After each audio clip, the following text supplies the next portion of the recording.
What's up, guys? I am back for another video. This time I am working on a Game Boy Advance SP. Now, I did one of these a couple of weeks ago. I had some iffy results. It was my first one, and I just wasn't super happy with how it turned out.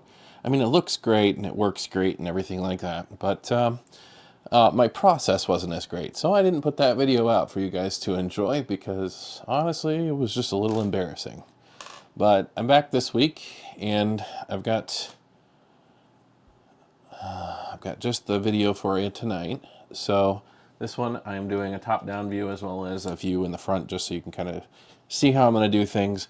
Now, I did open this up earlier just because I was testing on the battery. So the battery compartment on this Game Boy Advance SP is already open, but I can verify it does work for you. You can kind of see how dim that screen is just by looking at it in the camera here. So essentially what we're doing is we're going to go ahead and get that changed out for a screen that's not quite so dim, a new IPS display, and then this shell is really scratched up and scuffed up, and so we're going to go ahead and replace the shell, and I have a new battery here that I just ordered. That's a 900 milliamp hour battery, and you know, just works a little bit better. So we're going to start by taking that old battery out, and I'll set that aside.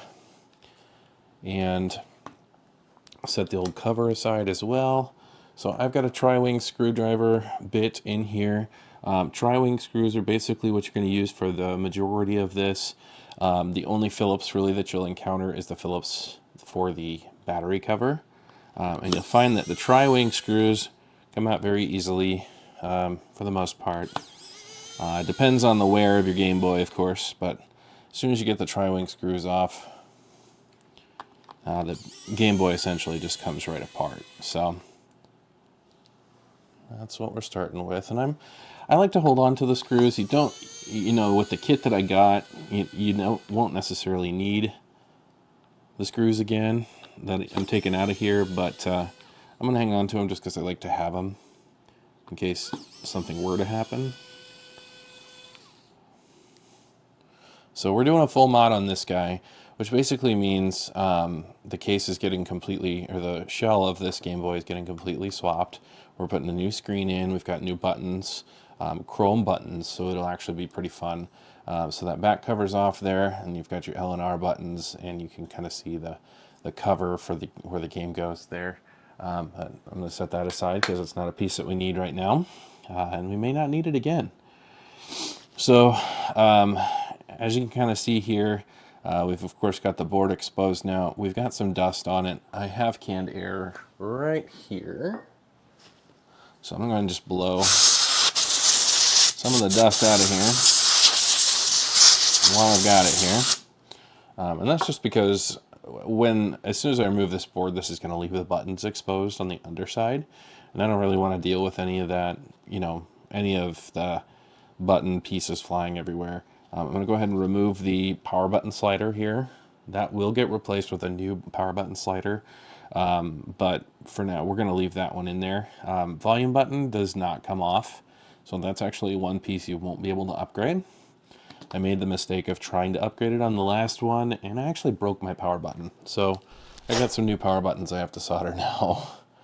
So anyway, I'm switching my bit out again because once you actually have the Game Boy open, you've got Phillips screws underneath that hold the board in. So I'll take these Phillips screws underneath out,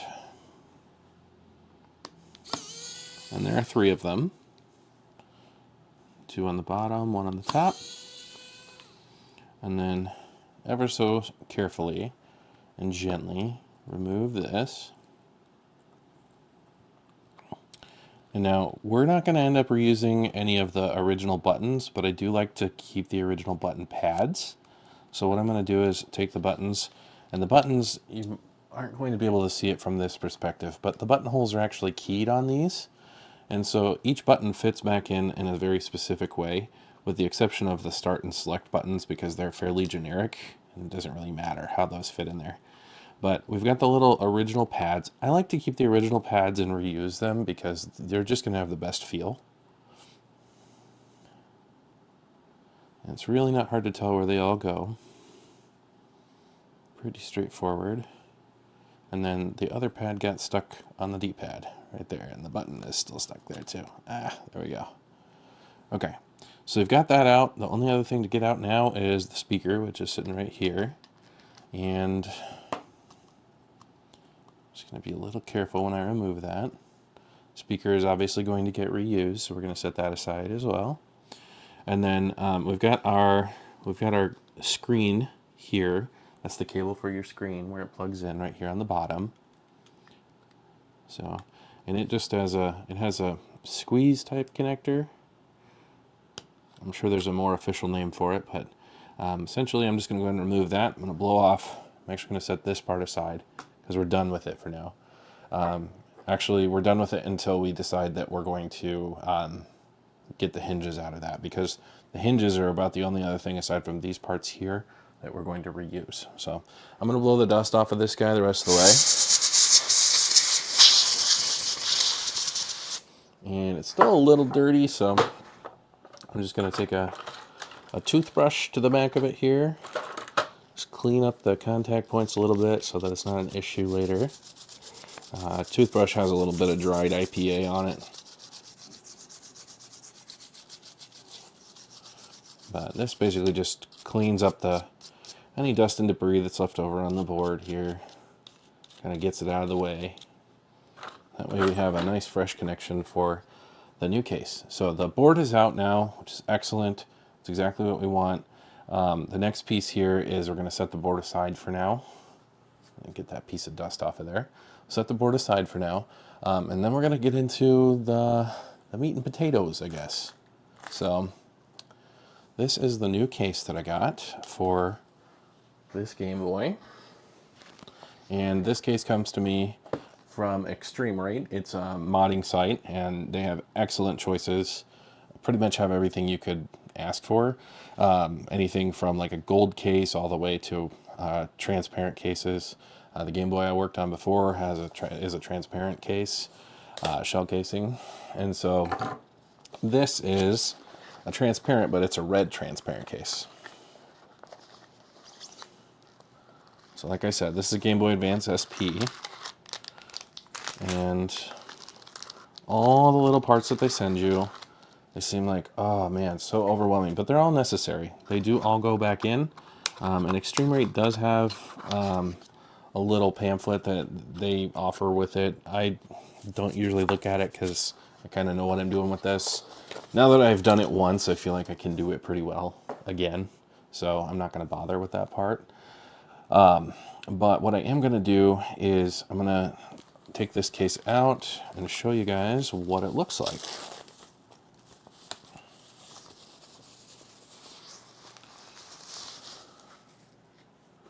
All right, so we've got our red transparent buttons.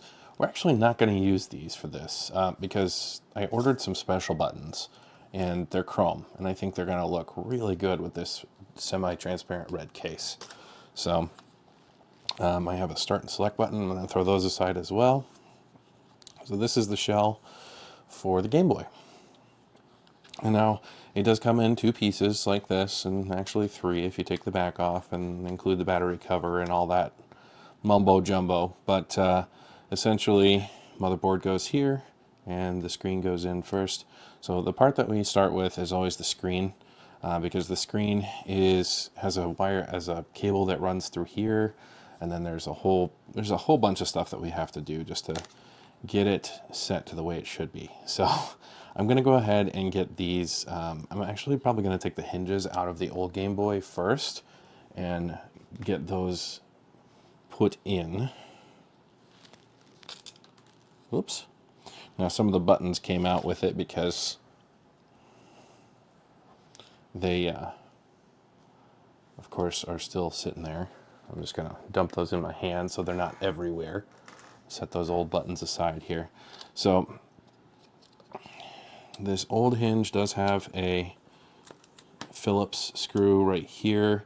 It's just the cable cover. So undo that Phillips screw and pull that off, and then that hinge cover on the top side just falls right off, just like that. So there's that. I'm trying to work in such a way that you guys are going to be able to see everything I'm actually doing, but it's not the easiest. So I might angle you up just a bit more.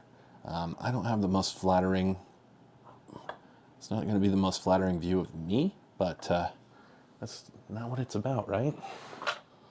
It's about the actual work being done. So anyway,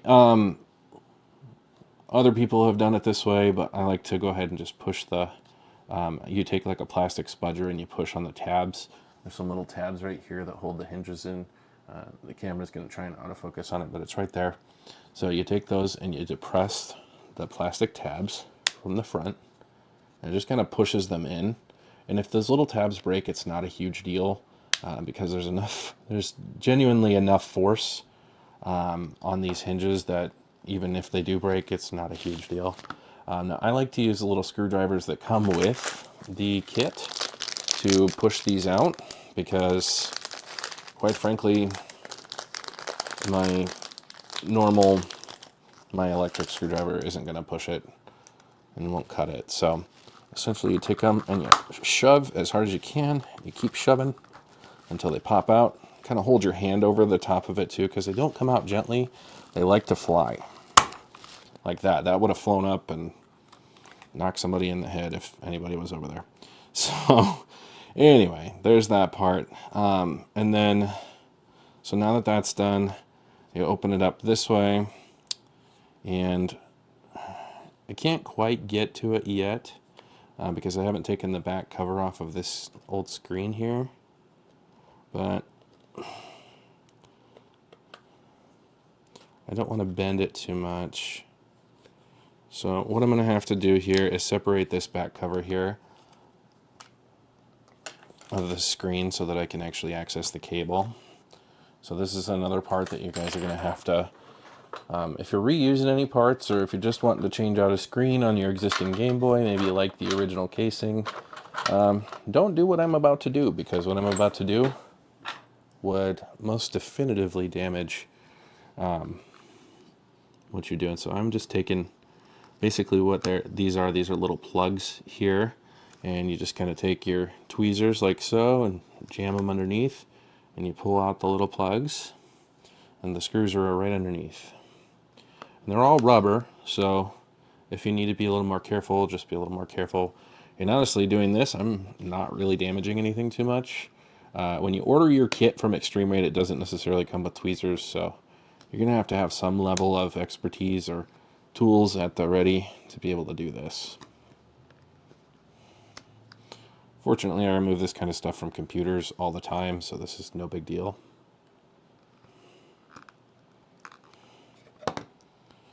And you do get a replacement set of these for the new case. They're kind of stuck to some 3M paper backing, so again, not a huge deal. I'm going to go ahead and set this hinge up here just because I know I need it later, and then I have to switch back to my tri-wing screwdriver bit, because of course all the screws on the exterior of the Game Boy are tri-wing screws. And like I said, I'm just gonna put all of the screws up there. I like having the spare hardware just in case a screw strips out. Sometimes it happens, especially when you're using a power screwdriver like this.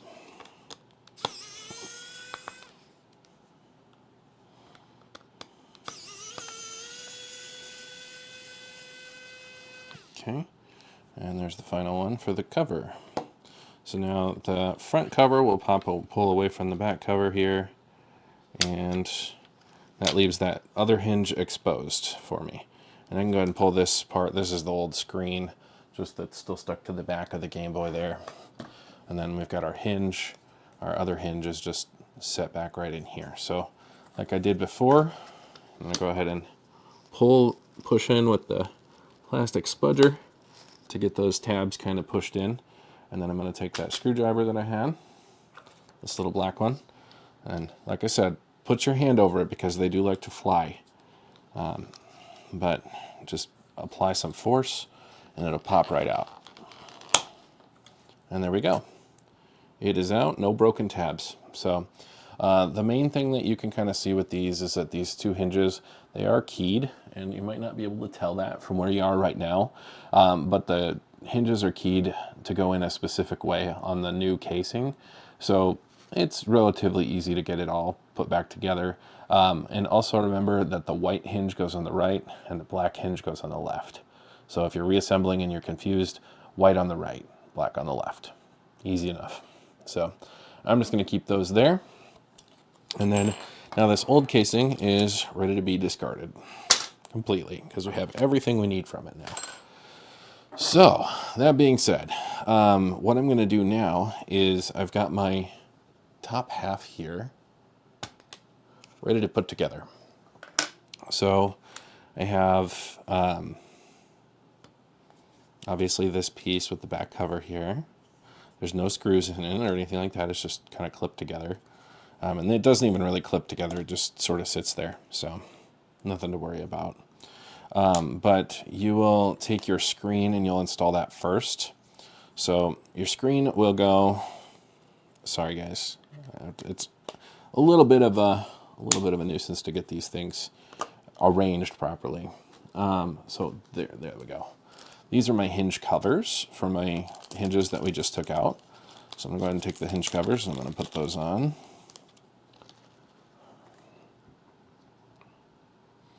So, and as you'll see, they kind of slide off a specific way.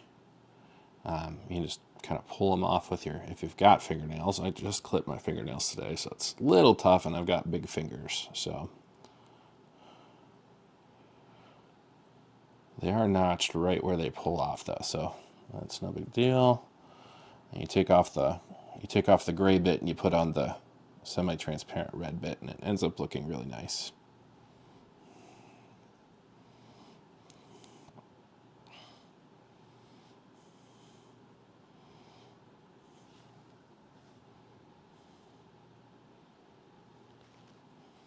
Okay, so I've got that seated in place. You can see that that red end is on there. And then we're going to do the same thing for the left hinge, because it's the black hinge.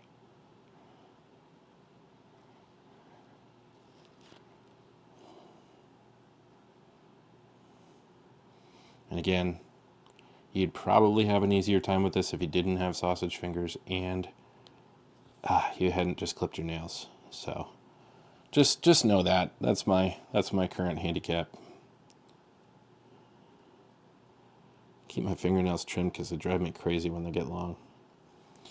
And I'm a guy, so I mean, naturally I kind of keep my fingernails trimmed anyway. Alrighty, so back at it here. Here we go. So I'm going to go ahead and remove this back cover piece because it's not needed for the time being. Take that off, and we'll get the hinges put back in here. That way we get our nice click. So again, the hinges are keyed to a specific direction, so I'm not sure what that was. Hinges are keyed to a specific direction. This is the black hinge, so we're putting it on the left side of the case here. And they won't click in properly if they're inserted incorrectly. There's hardly a way to be able to do it wrong, I guess, is what I'd say. I'll push the white right side in here. There we go. And we got that nice GameBoy Advanced click. The GameBoy Advanced SP. So you can feel those hinges are in great shape. We've got a nice snap back, so we're good. And that's all that there really is to it. So the other part of this that I am going to get into, it might be a little weird at first, because there's some more modification that I want to do to it to make it work the way it should. So there's an advanced portion of this, I guess I'll say, that you can do, but you don't have to. This screen has the ability to have a touch screen for the sole purpose of changing the brightness of the LCD. Sole purpose is just to change the brightness. So nothing that you guys need to worry about.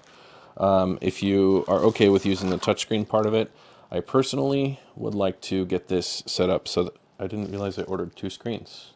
Okay. Well, apparently I ordered 2 screens. We're only going to use one of them today. I'm going to go ahead and place this in here. The other screen is going to be for the other Game Boy that I have here. So, whatever. Anyway, but like I said, there's a little red wire that you will likely attach when you do this process. If you're interested in doing the advanced part of this, like I mentioned, the red wire is simply for allowing that existing brightness button on the Game Boy to act as a menu button for the different stages of brightness on this LCD. So this LCD is an IPS display, and what that basically means is that it has a greater concentration of pixels and that it works a lot better. It's just a much nicer display than that original Game Boy display. So I'm going to carefully cut the packaging up in here because they put the line of tape right next to the LCD cable. I'm trying to slide in my knife and cut away from that so I don't have to worry about that getting broken.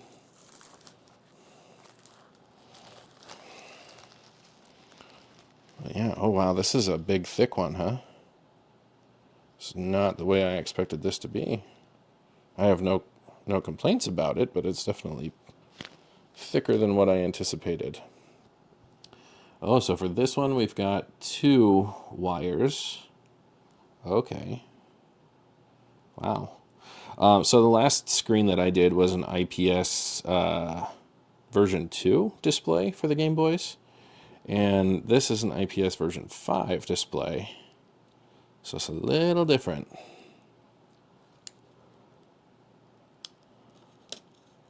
So you can kind of see, we'll get that peel off there.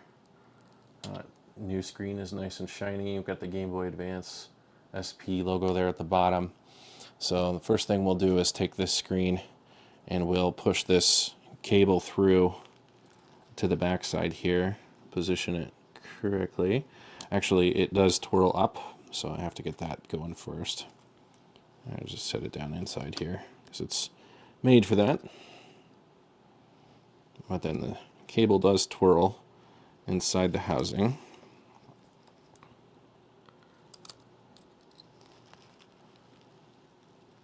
Twirls inside, and then it goes up and through to the back side. And then so once we've got that part taken care of,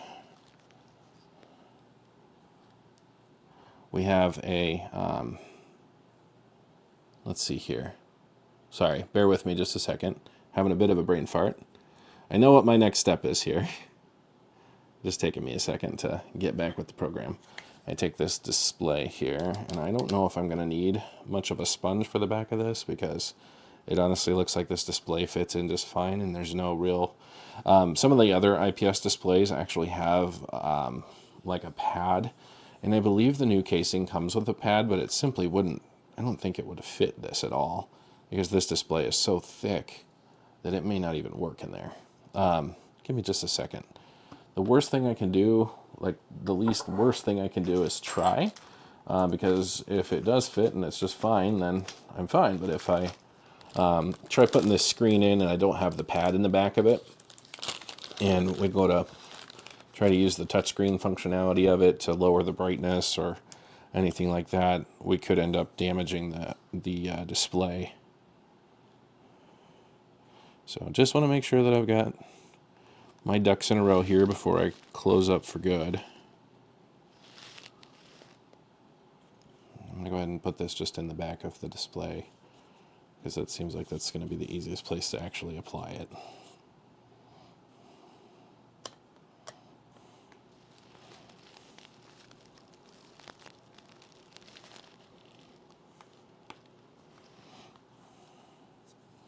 So I'm trying not to apply a whole lot of pressure because I don't want to ruin our new screen. I just want to be sure that we're nice and secure with it and everything fits.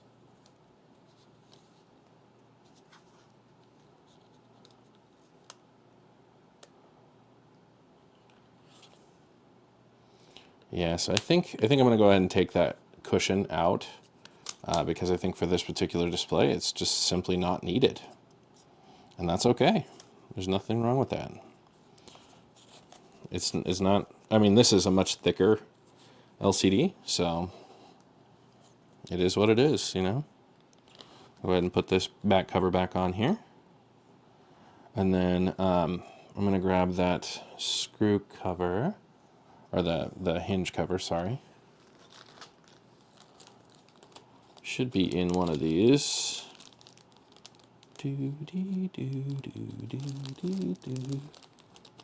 give you a new one with every purchase, I just don't see it yet. Probably in one of these other bags. We'll get our red buttons, nub things. We got new button pads if we want to use those, which we won't.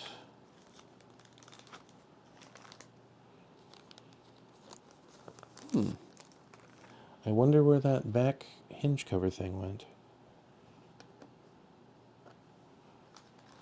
What I'm going to do now is just empty out this package of buttons onto my pad here, just to make sure that I'm not missing something, because it feels like I am. So basically what I'm looking for is this little piece right here. This is just the hinge cover that goes over it and kind of keeps everything safe. So if I inadvertently misplace that, I need to look around a little bit. And it's entirely possible that I did. So that's L and R. I got just our regular buttons here. Yeah, we don't have that cover currently.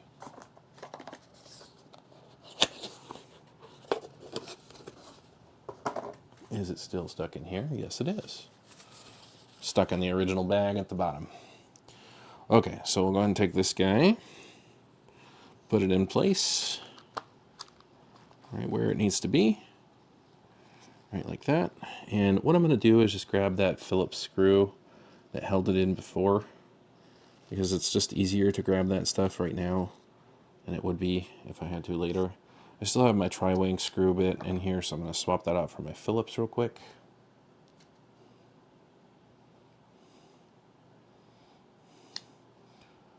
There we go. And I should have enough magnetism to pull. Nope, absolutely zero magnetism. Let me fix that. There we go.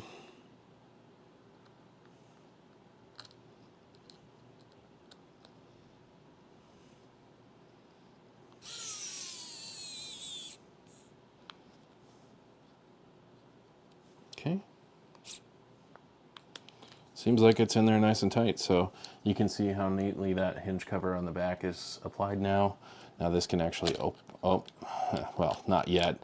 I do still have to get the screws put in on the top, but I'm not going to worry about that just yet. In fact, the next piece that I'm going to start working on, I think, you know what? Yeah, I will worry about that part next, because I got to get this screen secured into place here. So let's go ahead and do that. Get our tri-wing screws.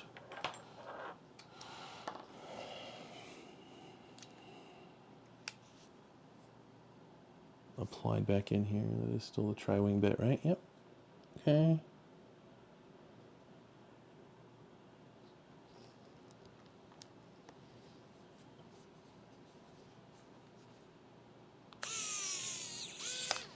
And so the reason that I'm doing it this way is because I like to get, I screw it in a little bit, and then I like to get it applied in the rest of the way.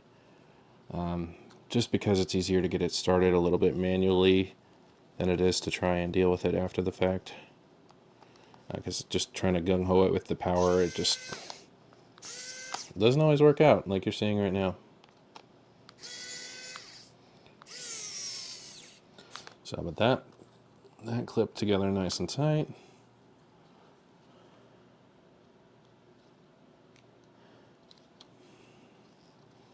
These are all basically the same exact size and definition, so I'm not really worried about where they go. Don't have to. Okay, that one's in.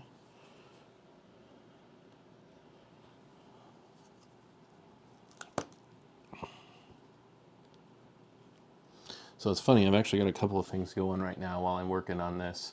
I've got a data recovery going for one guy, and then I've got a Mac update going for another. So I'm definitely doing my multitasking tonight. Definitely getting that in.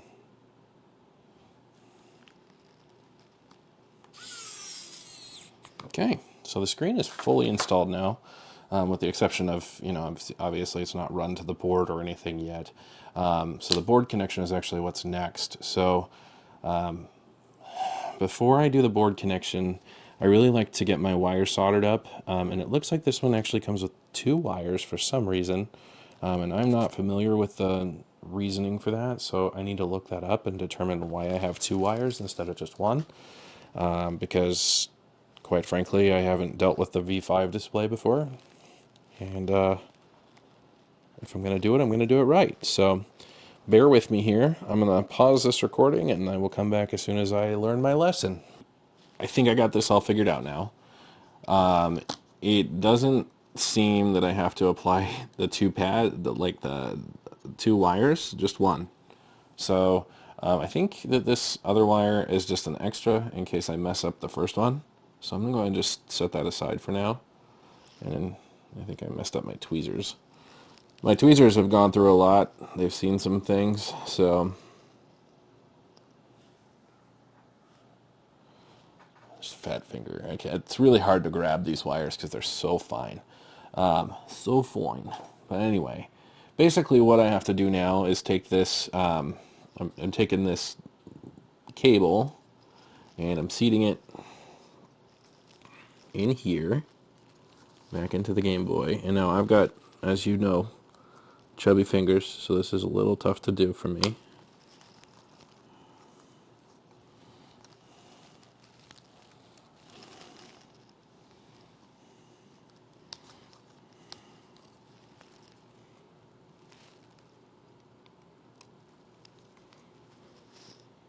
You guys are going to hear more about my chunky fingers than you wanted to.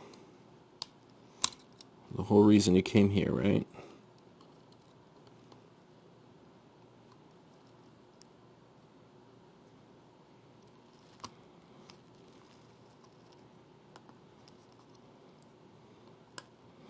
Not going to be able to see much of that, and that's just kind of how it has to be right now, unfortunately, because it's just where I'm at with it. And so a little bit of that ribbon cable sticks out, but not a ton. So it looks like I am supposed to solder to Q12B, and that's the solder point for it to actually get it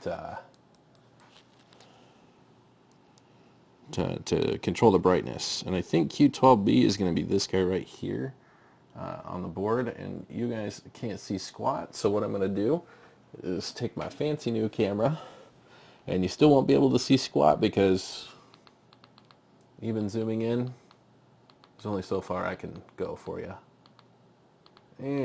Come on.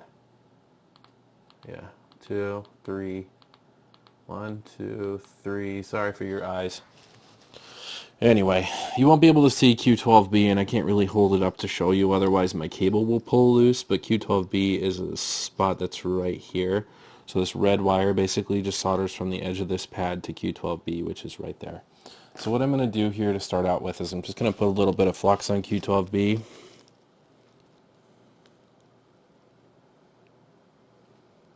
The way my solder goes there, a little flux on the pad here as well. And then I will get my soldering iron heated up here, get my wire ready. I'm going to get a better set of tweezers for holding that wire in place while I work on it. Need something that actually is going to pinch and not be terrible.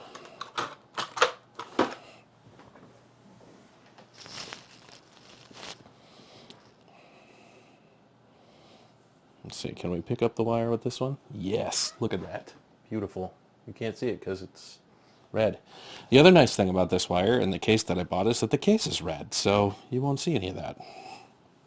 But anyway, I digress. Let's get back to it here. So wire here to Q12B, which is right there. So we'll go ahead and get this going. Set my wire on top of this little plastic bag. Soldering iron is where? It's in front of my face somewhere. Right there. Okay. See, I just get blind sometimes because I'm looking too far out or there's too much stuff in front of me. And it happens. So I'm going to start by tinning the little pad here.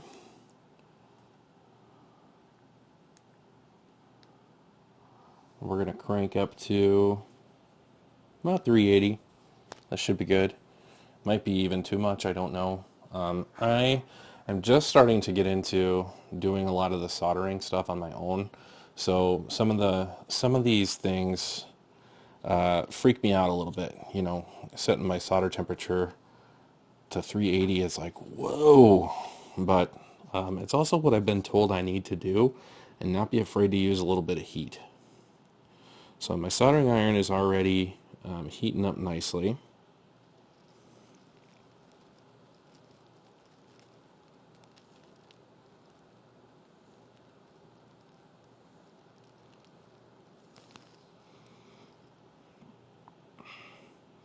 It looks like we're fully at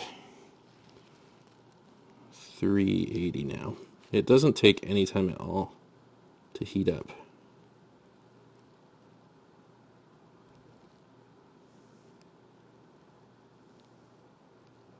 Okay, we got Q12B tinned, as they call it.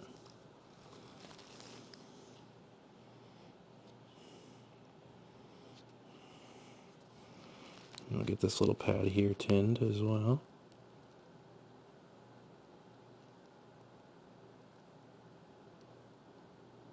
Okay, that is also tinned.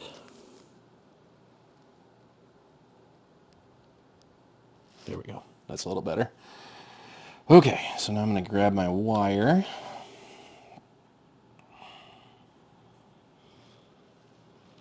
And this is the part that I don't expect everyone to want to be able to do. You know, if you're doing this for the first time, you don't necessarily want to get into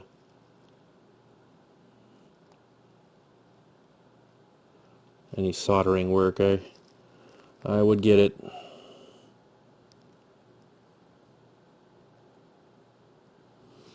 Just trying to make sure my solder connection is nice and secure. I need to add a little bit more to this pad here, to Q12B.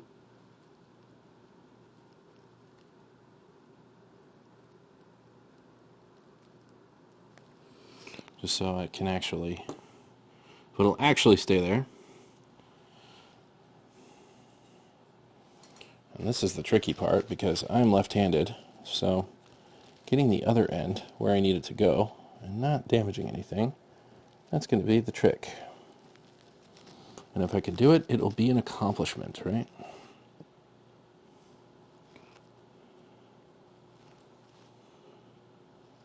It's the getting it where it needs to be. That's the tricky part.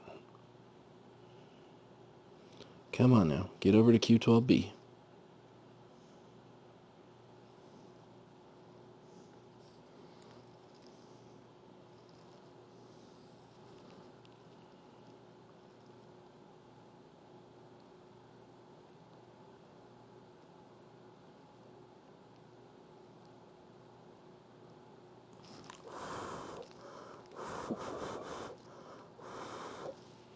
Okay, so it looks like we made it. And that's it. That's the solder job. Take my solder, turn it off, and set it on something that it won't melt.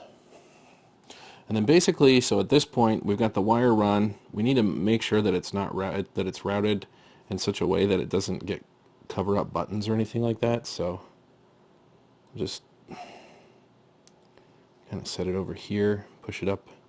It's gonna wanna go to the pads there, but it looks like it'll stay there for now.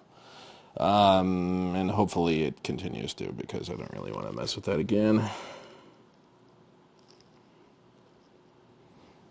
I have half a mind to put a little Captain tape just to keep it where I want it. It wouldn't hurt a thing. Okay.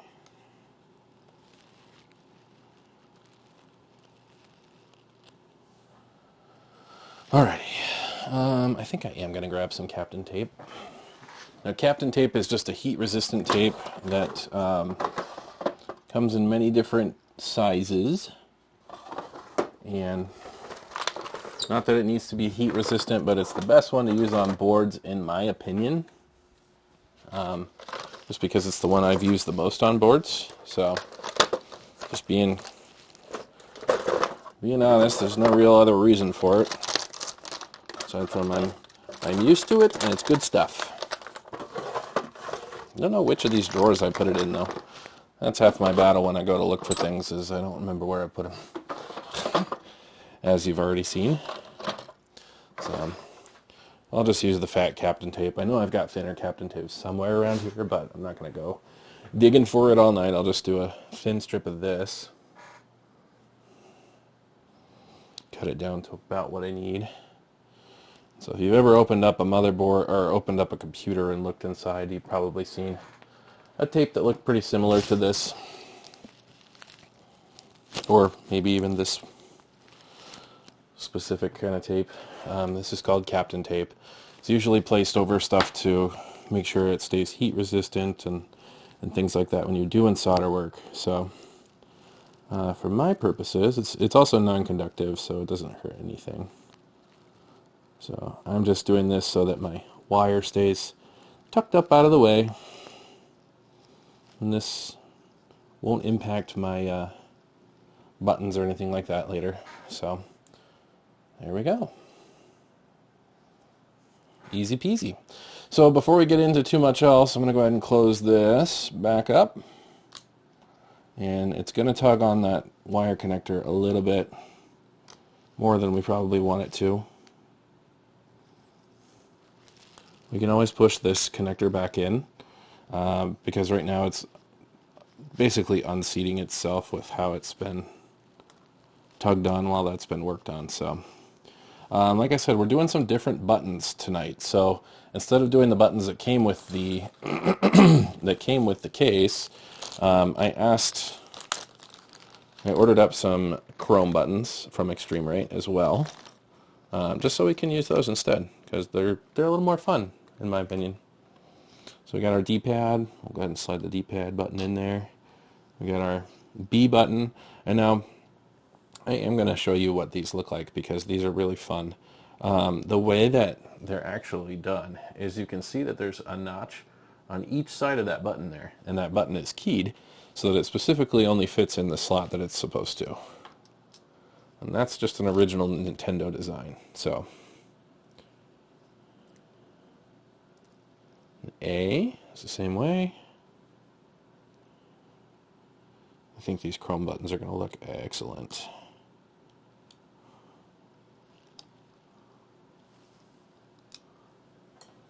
And we've got our start and select buttons.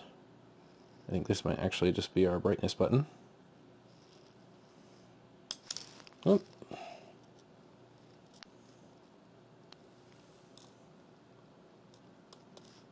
Sure is. Okay. And we've got our start button and our select button, and those basically should be identical as well because they don't go in any particular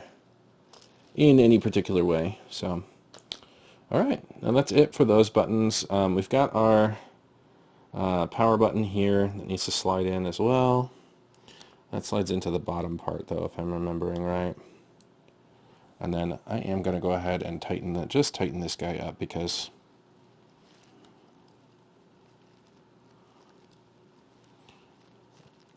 I hate having to do this, but it's better that it's done correctly than that it slides back out on me. So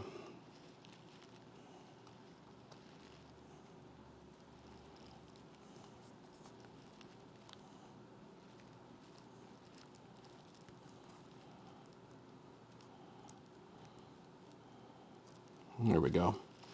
Sorry, the screen connector was just sliding out some, and I don't like that. Okay, so like I said, I'm going to take the original pieces and I'm going to put those back in because I like the way that those function a little better than the pads that you get from Extreme Rate. That's just a personal preference. It's not something that anyone specifically has to do. It's just what I like to do. So the brightness button is still connected to this, so I know that this one goes to the brightness button. That's easy. And then,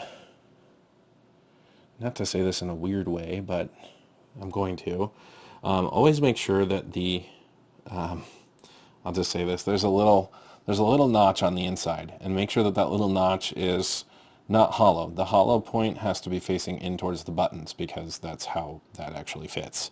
So take your hollow points and point them down towards the buttons, and just slide that back into place. Make sure that the, and that's not the right one, that goes down here to start and select. It won't fit if you try to put the start and select button pad on the back of the AB buttons. There we go. So that's on there. We're good. I'm going to go ahead and slide this back into place here. So now I'm pretty sure we're basically just officially done with the motherboard part. Oh, we've got our cable is in the way of the screw hole, and we don't need that happening, so.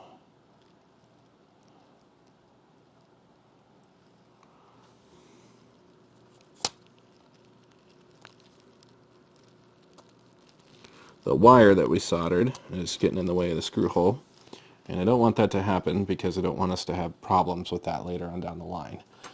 Okay, so I've got the original 3 screws that were to hold the board in. I'm going to go ahead and put those back in place.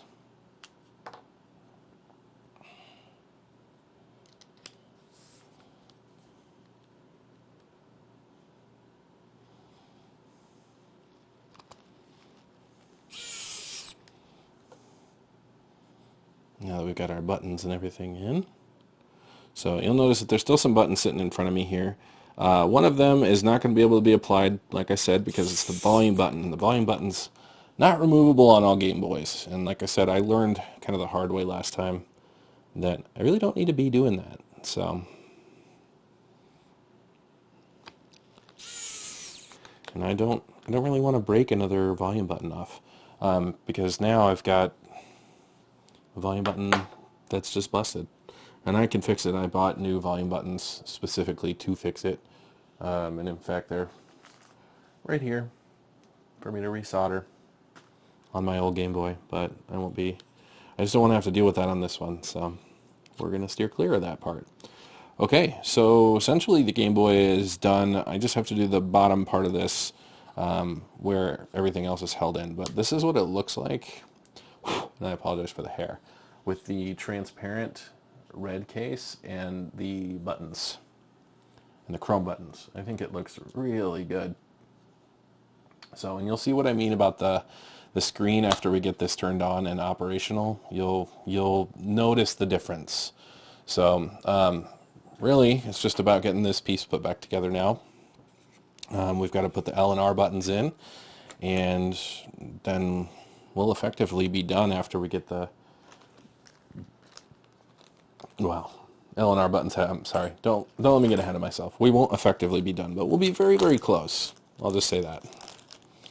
So this is the part for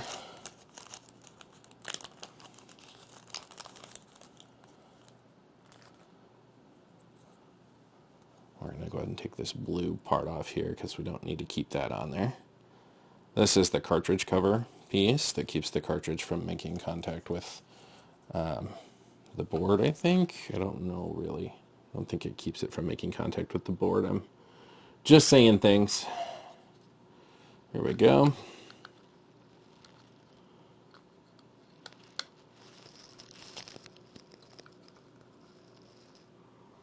And as I said before, I like to reuse the screws from the old Game Boy for this, just because then I know I'm taking out and putting them right back in the exact right place. So there is a little black sticker here, just so that doesn't get disgusting.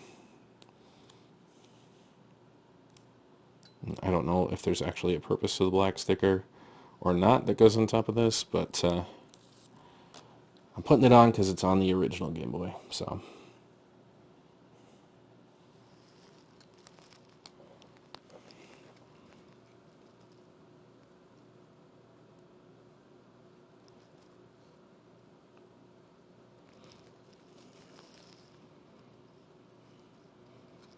You have to imagine there's a reason for it to be there, or else it wouldn't be there. Okay. Did I grab the screw already? Don't think so. So this part is just held in by two little Phillips screws. Like I said, take out a one, put in the other. Super duper easy. And our L and R buttons are, man, those are what got the best of me on my first try through, because I did not know what I was doing, and I was getting so frustrated until I realized, because I bought a different set of buttons for those, and then I realized after the fact that this different set of buttons that I bought, I didn't actually need to, oh, did that come out? I thought I got, there it is. It landed over there, here in the wrong spot. The different set of buttons that I got, I had gotten incorrectly placed, I guess, is the best way for me to put it. So, okay, so we've got our L button, which is going to go on this side here. All right. This is what always throws me, because the orientation is going to be a little different. R button goes over here. L button goes over there.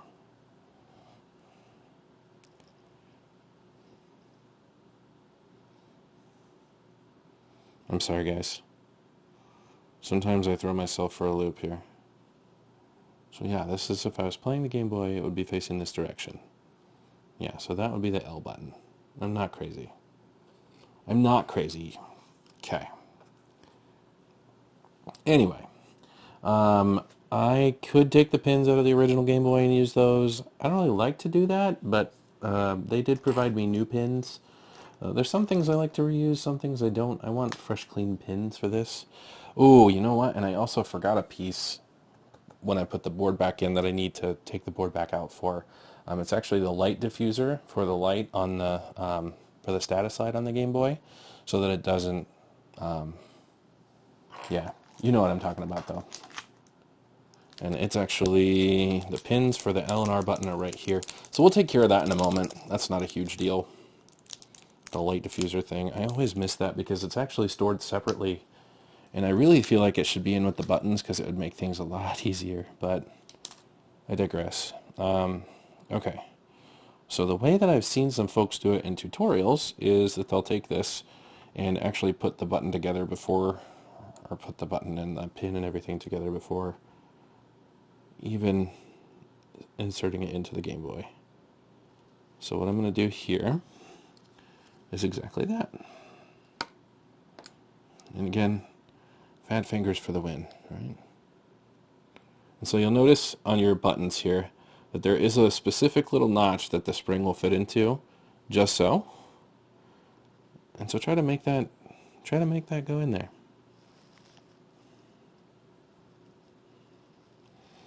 Because the buttons are made in a specific way.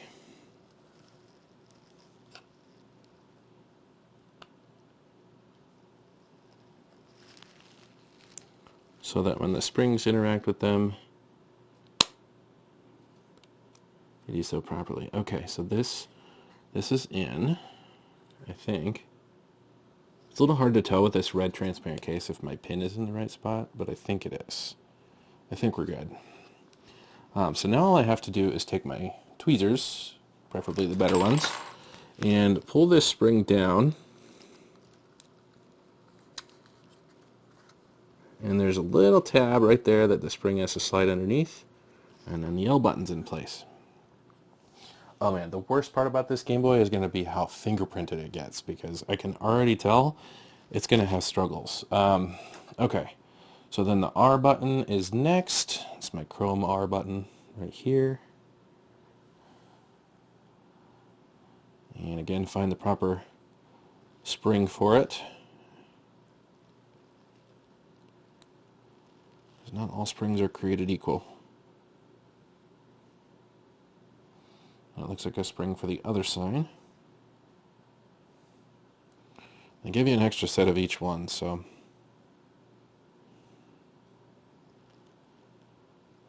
there we go.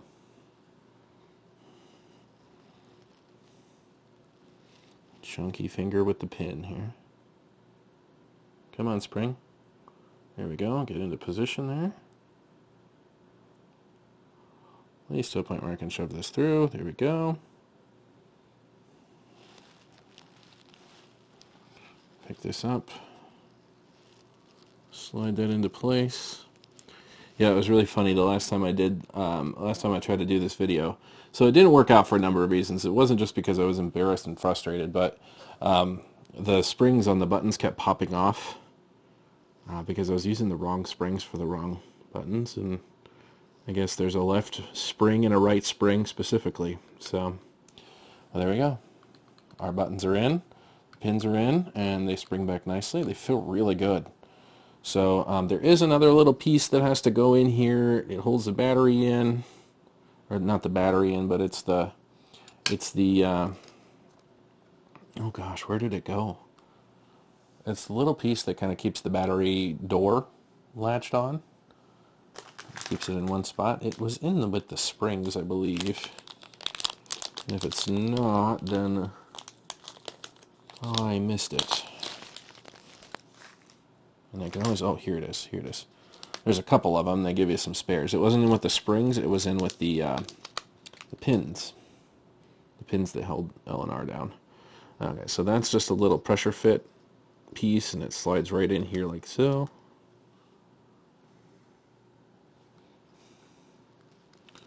Pull that back out because I didn't get it in there straight the first time.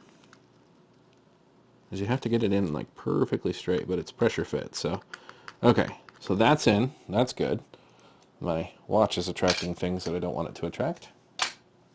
Okay, so the pressure fit piece is in there in the bottom. What else do I need to put in the bottom? We have our power button here.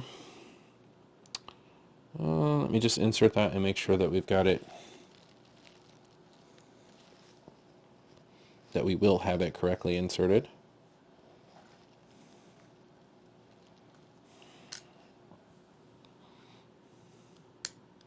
Okay, that feels really good. Alright, so like I mentioned, we do have to take the motherboard out one more time, but it's going to be a super gentle, super quick, and easy process. Because I did, annoyingly enough, forget the light diffuser that's in with all the stickers. And I don't like that it's packaged with the stickers. I feel like it should be packaged with the core motherboard components, or with the core motherboard stuff like the buttons. Because when you package it like this, it's really easy to forget it because you don't really need the little sticker bits until the very end. So that's just my opinion. One guy to a group of folks at Extreme Rate. So super simple thing to fix if you could. That'd be super duper appreciated. I fix things in a very methodical way. Or I guess I shouldn't say I fix things. I do things in a very methodical way because I come from a PC repair background. And so if things aren't done in a very methodical way, then they tend to get kind of annoyingly messed up, I guess. It's just the way I'll put that, because there's not really a better way to put it.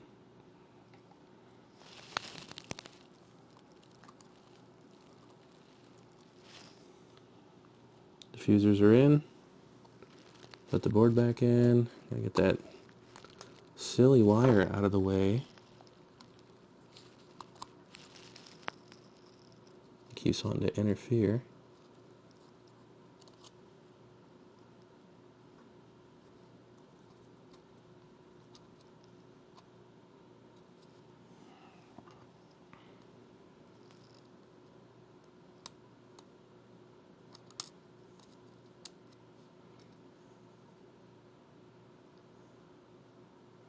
I think I put the diffuser in a little backwards, so let's try this one more time. Ah, come on. I'm having to tweeze it, so. And like I've told you, my tweezers are pretty heavily damaged. All of them are. Even the good ones.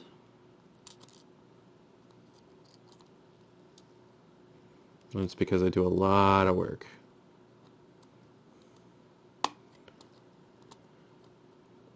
I use them all the freaking time. Okay, so my LED diffusers are in now. Board can go back in place. Wire is unaffected. We're good there. put the board back in with the Phillips head screws.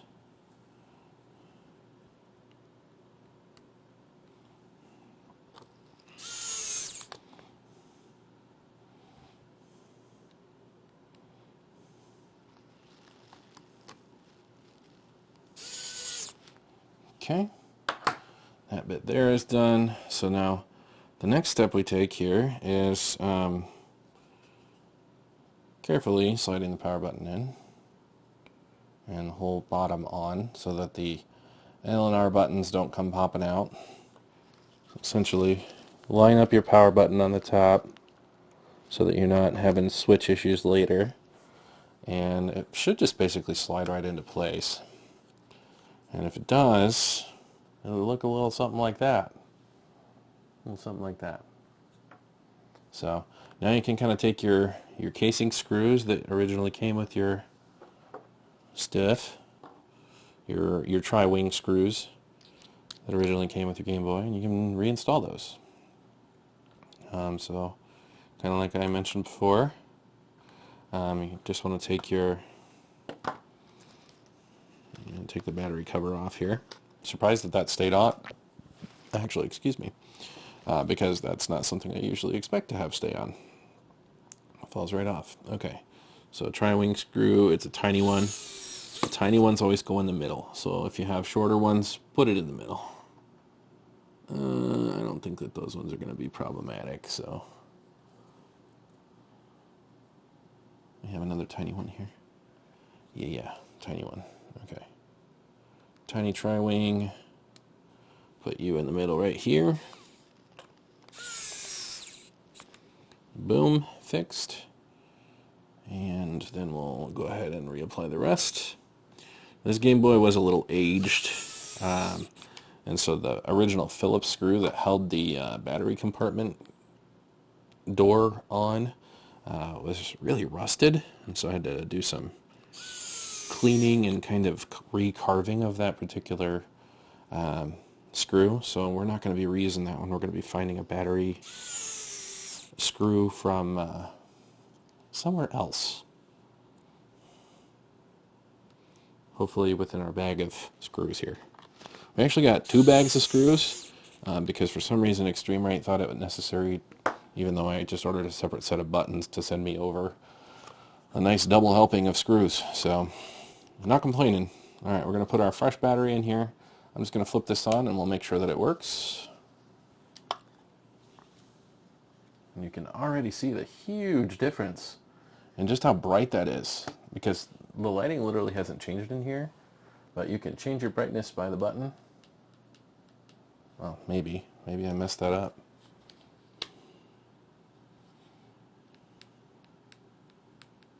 Oh no, I didn't mess it up. Okay, we're good. Yeah, so the brightness button right there, you can see it adjusting. The super bright. Wow, that thing does really crank up, doesn't it? And I think you just have to hold it down to get it to go back to dull. But, yeah. You can see that adjustment there. So, alright, well this is effectively done. My battery is red because it obviously needs to be charged. So I have no problem with that, but now that this is done, I'm going to go and put the back cover back on, the battery cover, which is right here. Put it on the correct direction, dummy. And I've got my little bag of screws here, but I have to dump it all out to find one little good working Phillips for the battery cover. Dumpy dumpy. Dumpy dumpy. I don't really want to use a tri-wing for it. Definitely want to keep it as a Phillips. Here we go. Here's a super tiny one. That's still a tri-wing.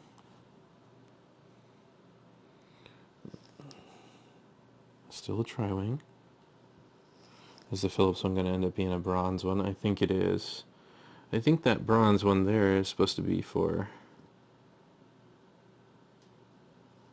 the motherboard, because the motherboard screws in some of these are bronze, and the motherboard screws in some of them are, yeah, whatever. I'll just use it. It's the same size as the motherboard screw, so it's supposed to be a silver screw, but it's not in this instance for some reason.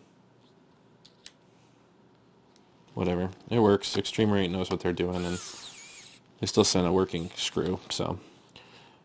Battery cover's on, and we're effectively ready to play some games. So we'll just test it out here. I'll get one of my other games here.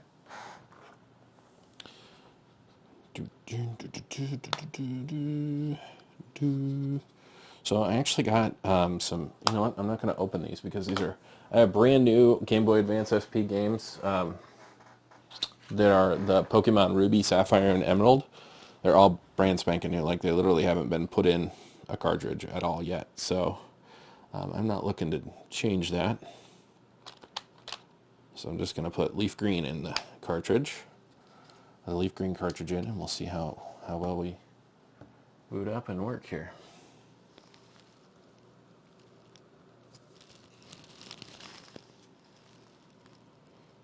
Could it be that the cartridge reader was the problem on this originally? That's why it didn't function.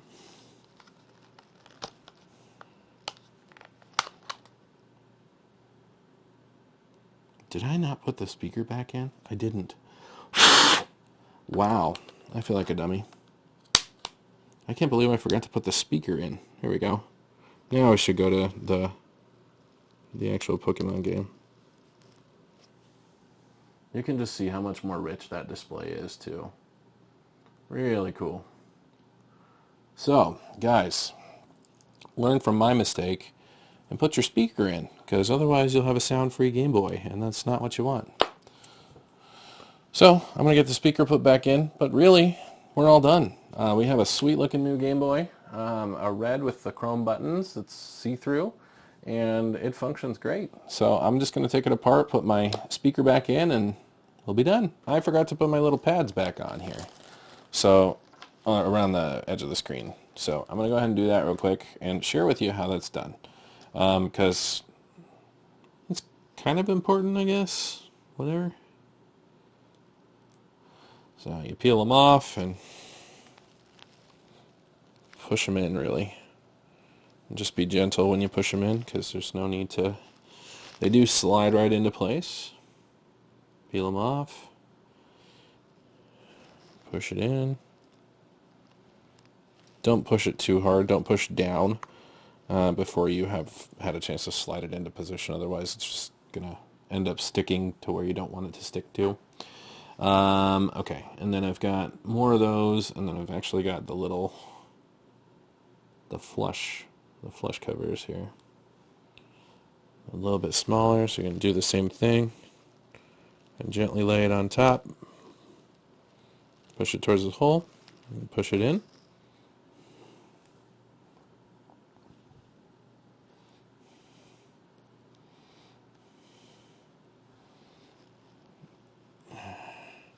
Gently lay it on top, push it towards the hole, push it in.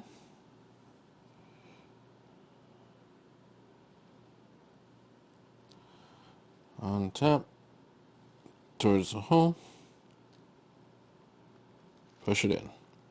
Alright, and one last time, for all your guys' sakes, because I really kind of cut you short and didn't give you the full experience. Here you go.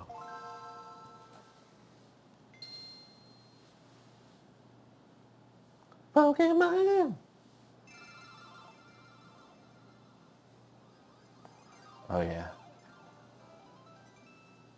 The IPS display is freaking amazing. Yeah.